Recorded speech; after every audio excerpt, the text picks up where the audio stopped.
guys, how are you? Welcome to a Paladin's Crusade, the second to last Paladin's Crusade for the year, mind you. Now, I wanted to show you this little fella. I got him through a game of Secret Santa with my family a few days ago, and I quite like him. He's very creepy, if you can see by the dead robot eyes in there, that kind of go into his head, and so I was quite happy with that. He's got a little solar panel on the back here. That little guy takes the power in and makes his eyes go. Not that they are now, really. He hasn't been charged, he's been sat on my shelf, looking pretty. So I'd like to give a gift to you this Christmas, and that gift is my recommendation of my 5 favourite video games of the year. It's been quite a good year, 2014, for video games. Certainly better than 2013, in my own opinion. So here it is, my top 5. Number 5. Screen Cheat. Screen Cheat is a competitive multiplayer first-person shooter with a wacky, colourful premise. In a world in which many titles are pretty much just cheeky regurgitations of similar products, and in which developers are frightened to make a first-person shooter game that isn't just a brown, gritty, xenophobic mess, Screen Cheat comes as a much-needed breath of fresh air. You're immediately assaulted by the zany, surreal player characters on the menu screen, and thrown into colourful, soundly designed arenas. The defining feature of Screen Cheat is that all player avatars are invisible. You cannot see your enemies, and they, indeed, cannot see you. The only way to know where they are, and to effectively fight them to win the match, is to, of course, Screen Cheat. If you've ever played GoldenEye on the Nintendo 64, you'll understand the concept. The display layout utilises a 4-player, console-style split-screen mechanic, and it won't be long before you get used to frantically studying your opponent's window before shooting wildly in a fit of paranoia. The rampant violence that this playstyle breeds is deliciously chaotic. There are a number of different game modes, and a plethora of interesting weapons including a blunderbuss, bear bombs, candelabra, and, well, I won't spoil them all, you should just check it out for yourself. A game that emphasises gameplay way over glitzy visuals, Screen Cheat has a pleasing, confusing, sense-assaulting acid trip of an aesthetic. Samurai Punk's surreal shooter is a humble little game to be sure, but it made it onto my list because it's an innovative and thoroughly amusing take on the, I'm sure you'll admit, rather tired first-person shooter genre. Oh, and it's also Australian, so you know, support it. Number 4. Middle-earth, Shadow of Mordor. I sure love me some Tolkien. If you know me, you're definitely aware of that. The Lord of the Rings is my favourite intellectual property of all time, and I believe it's one of the greatest stories ever told.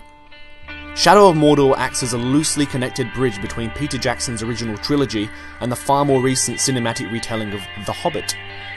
Its story follows a unique plot that has not yet been explored, introducing new characters in such a way that it stands on its own as a robust narrative. We are thrown back into Middle-earth to explore Mordor and kill orcs, and that's pretty much it. Considering this, the story moves along at a brisk pace, and you'll find that there is more than enough stuff to do in this richly realised world. One of the best looking games of this generation so far, Mordor balances its graphics and gameplay very well. One of the major talking points leading up to its release was a Nemesis system. They seem to be very proud of it, and it's quite the nifty little feature for those who enjoy the hunt. Any orc grunt can be promoted, by killing you no less, to a captain, and then it's up to you to interrogate other orcs in order to gather intel, find them, and kill them right back. It's a fantastic way of giving the player something to hate, a nemesis in every sense of the word. Mine was an orc captain named Ronk. He killed me so many times that he became nigh unbeatable, and his goddamn poison rapid-firing crossbow was the bane of my life.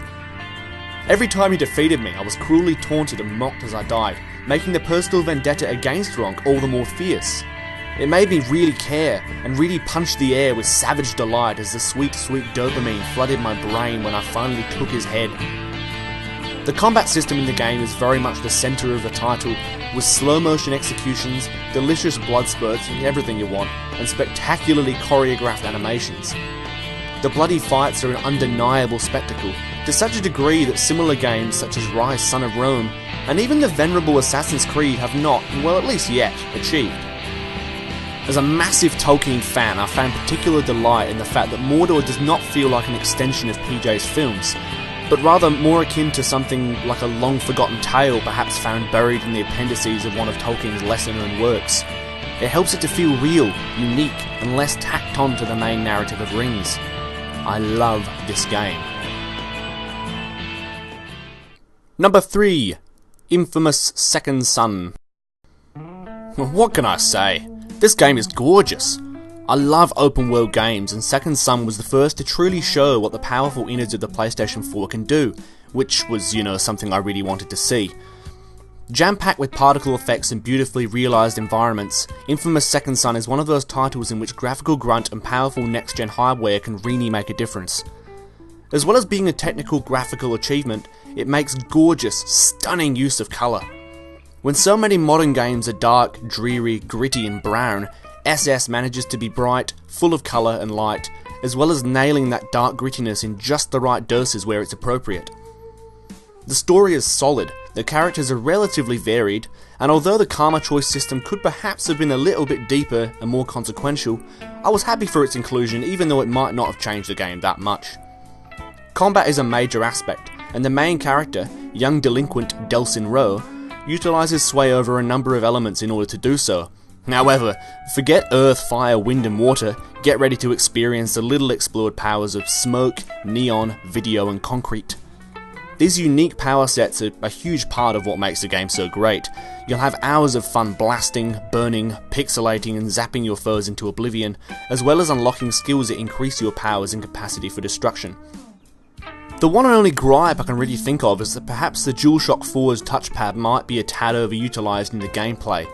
Delsin will have to deactivate turrets, open machine panels and drain elemental resources from the environment, and this, amongst lots of other things, is done by swiping the pad. So yeah, that's really it.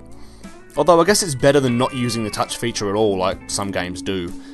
That aside, Second Son is a fantastic power fantasy, as well as a modern and unique take on the superhero genre, and it absolutely deserves to be a part of this list.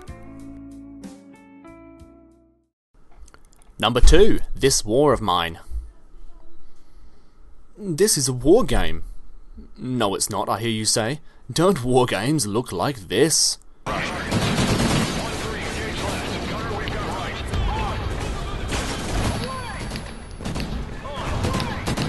Well, you'd be wrong. Not in this case. This War of Mine is a tale of woe and depression, taking place in a very recognisable setting, but not nearly in the same manner that most games like your Calls of Duties and your Battlefields pretty much always do. This game's about survival in wartime, not by the soldiers and figures of nobility and glory, but by those left behind in the cities, the civilians that don't fight to win the war, but simply fight to live on. You control a number of characters and have to explore, craft items and materials, and when necessary, venture into the unknown for supplies. When you're away, bandits can break in and take your shit, kill your characters, and otherwise mess things up for you. It's a very harrowing experience having to scrape sustenance from the environment in order to survive, and that environment, as well as the violent, unfriendly persons you might run into in the world, are not the only threat to your survival. This is a game in which the psychological enemies are as dangerous as the physical ones, showing in gritty and heartbreaking detail the devastating effects war and long-term conflict can have on the human psyche. Your characters will get sick, depressed, go crazy, and indeed, eventually and tragically take their own lives. There are a variety of consumables that can be used to alleviate this and many other afflictions, one of which is, awesomely, books that can be read to keep the characters' heads in the game. This war continually tempts you with taking greater and greater risks in order to acquire more supplies, and the resulting tension, along with the elation of successful extractions of life-saving goods, is staggeringly beautiful to behold. This is a game in which you simply survive, and the emotional attachment response to the character's story that the game fosters is nothing less than a masterful piece of game design. Add to all of these mechanics a fantastic user interface, gorgeously bleak, simple yet effective visual aesthetic, and you have, hands down, one of the best games of the year, and the best contemporary war game in a very, very long time. And finally, number 1. Assassin's Creed Oh, how did that get in there? Get out of here. Number 1 is, in fact, Alien Isolation. By far, my favourite game of the year has been Creative Assembly's Alien Isolation. Confusingly enough, this digital gem came out of a developer that is famous for strategy games of all things, such as the Total War series. This, however, did not appear to affect the company's understanding of what makes survival horror frightening, and they're bloody good at it. Frustratingly, as fear is a purely emotional and somewhat subjective response, it's hard to say in words why something is, or indeed is not, scary.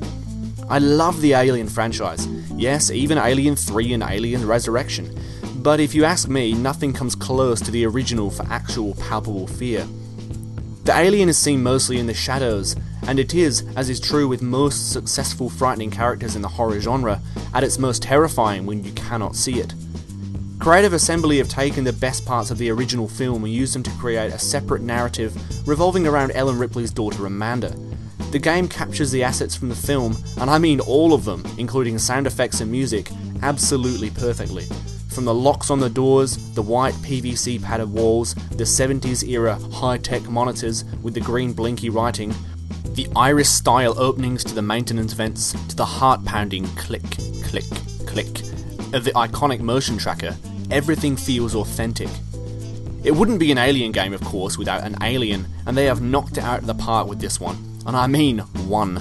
There is for the most part only one alien. You can't kill it, weapons have no effect on it. Well, except the flamethrower, which just makes it kind of run away for just long enough for you to slink off. And if it catches you, you are dead. Everything about Isolation Xenomorph is perfectly realised, from the hisses and screeches it makes when it detects the player, to the thumps and bangs it makes when it searches for you through the air vents. Its AI has a number of, well, I guess you'd call them perks, that unlock as the game progresses, giving the impression that it is learning from the experiences in hunting you and the other humans on the station. An almost ever-present threat, the alien is a fantastic villain that, in this case, breeds paranoia in a profound manner.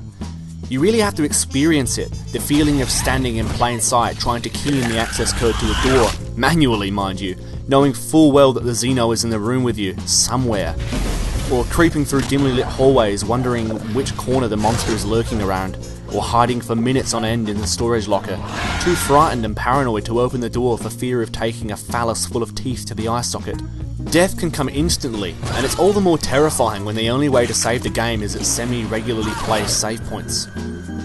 As well as the alien, you'll meet other crazed humans and the dead-eyed, plastic-skinned androids, the synthetics, that serve as a secondary antagonist. Whilst obviously being less frightening than the alien, these are a good distraction from the main threat, and make it all the more intense when you eventually, later in the game, are forced to face multiple threats at once, including the titular monster. These far more delicate enemies allow the player to, very sparingly, use some of the varied weaponry picked up along the way. The story is solid, although one complaint I've heard over and over again is that the game is too long. I, however, disagree. I will never, in this age of gated off content and games that are entirely too short, complain that a game is too long. Too much content, I don't know what that's about. In this case, it is long, I don't think overly so. The narrative keeps the player moving to different places and different experiences, the action and masterful pacing never stops, and the terror never truly goes away until you reach the journey's end. Never have I felt a sense of paranoia so close to what this game offers. As a lover of both aliens and the survival horror genre, I can say, without doubt, this is my favourite game of 2014. Rock on, Creative Assembly. And Sega, buddy, I forgive you for Aliens Colonial Marines. Thank you.